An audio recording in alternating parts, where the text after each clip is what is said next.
Hey Tub, sugeng pepanggihan malih kalih kula Mbak Sri Suwarni.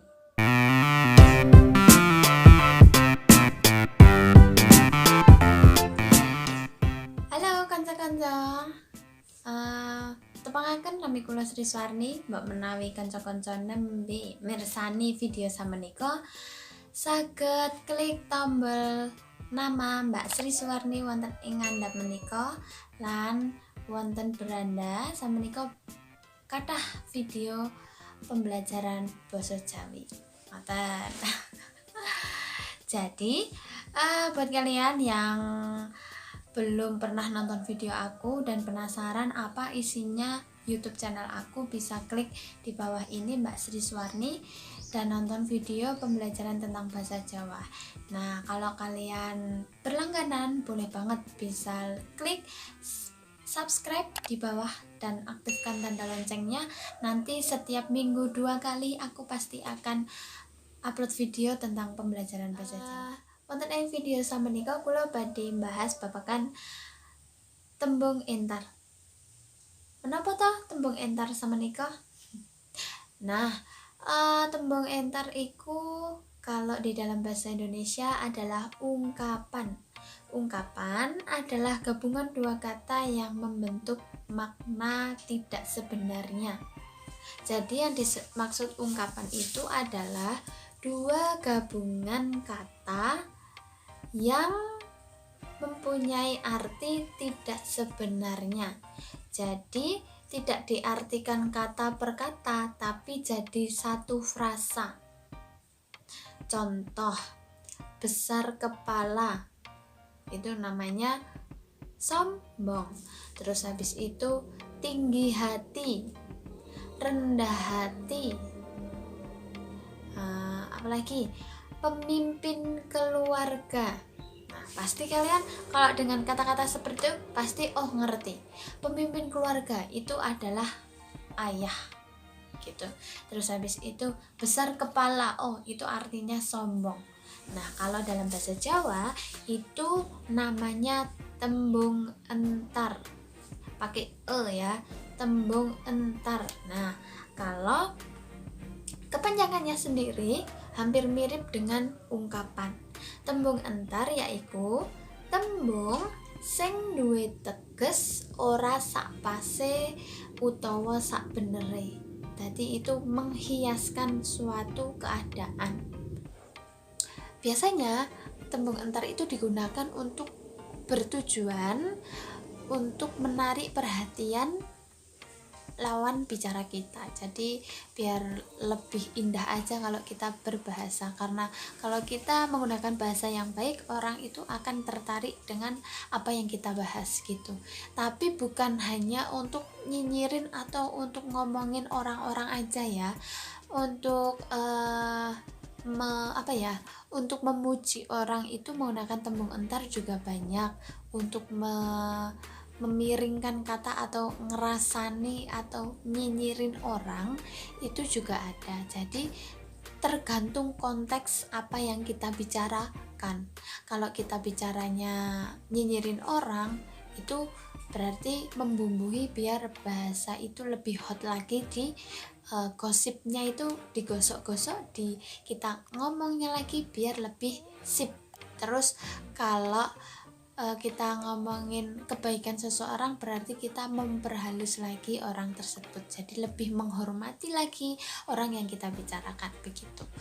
Terus kali ini aku akan bahas contohnya. Jadi jangan melulu kalau tembung entar itu kita mindsetnya terus digunakan untuk nyinyirin orang, enggak. Tapi tembung entar itu maknanya bagus dan ungkapannya indah-indah. Jadi kalau kalian pengen buat puisi itu pakai tembung entar, bagus banget gitu. Nah, yang pertama ini contohnya itu ada abang kupinge. Abang kupinge itu artinya nesu banget. Kalau di dalam kalimat bisa dikatakan gini, halah lagi ngono wae wes abang kupinge. Lah kalau dalam bahasa Indonesia, alah baru gitu aja udah marah gitu. So lagi contoh yang kedua itu frasanya ada adus keringet yang memiliki arti nyambut gawe abot banget. Nah, biasanya kalau dalam kalimat bahasa Jawa kayak gini. Kalau yu anak Pak A saja ditinggal bapak adus keringet oleh nyambut gawe. Gitu. Jadi itu mengartikan kalau orang itu benar-benar bekerja keras dan tidak pantang menyerah ketika mencari uang atau mencari nafkah. Yang ketiga, ini pasti dalam bahasa Indonesia kalian nggak asing karena ternyata yang digunakan itu memang saduran dari bahasa Jawa digunakan ke dalam bahasa Indonesia. Kadalu warso.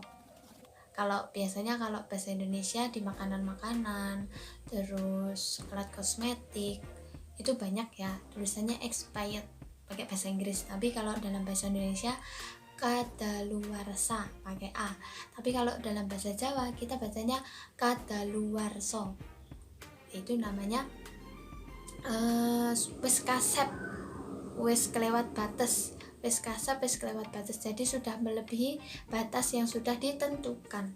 Itu namanya kadaluwarso. Dalam bahasa Indonesia kadaluwarsa. Tapi kalau dalam produk-produk sekarang biasanya ditulis dengan expired. EXP itu jarang-jarang orang ngerti ya, jadi sedikit pengetahuan aja karena banyak dari kata bahasa Indonesia itu disadur dari bahasa Jawa, tapi kata dalam bahasa Jawa banyak disadur dari orang-orang Belanda. Besok kapan-kapan akan aku bahas di video aku kalau banyak kata yang disadur dari bahasa Belanda, nanti kita bahas deh. Ini misalnya kalau kita lagi bicarain anaknya Pak A atau Pak B itu sekarang jadi abdinya bupati gitu. Kalau dalam bahasa Jawa nek rasan-rasan kayak gini.